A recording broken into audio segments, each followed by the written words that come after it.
How to upgrade or buy Facebook's Meta subscription. If you are planning or wondering to get the Facebook's Meta subscription, which will give you lots of perks and benefits, just launch the Facebook application and make sure you're signed into your account. Then tap your profile from the top left or either the top right hand side, which will take us to this little page over here. Then after this, what we want to do is tap on this little three dots icon that you can find from the top right hand side, and you'll find all these various options.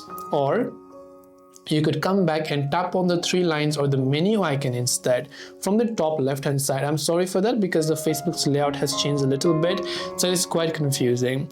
Now once we are here, you can go to settings and privacy. Then from here you can go to this option that says settings and then just select it.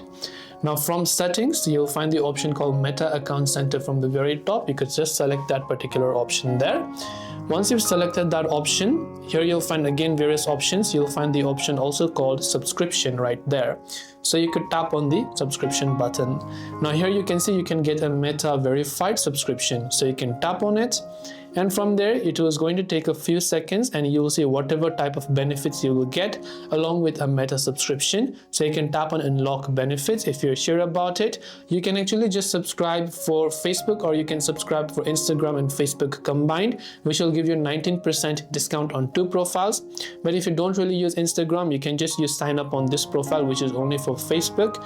On the next page, you'll be able to see a couple of details again. Make sure to go through these carefully and tap the continue button until you're asked for your payment information. So you'll be able to see your start date, which is the billing cycle, and you can tap on the subscribe button from the bottom to complete the purchase. This way you can get a Facebook Meta subscription. Hope this video helped you out. If you have any questions, feel free to leave them down below. Thanks for watching and see you in the next video.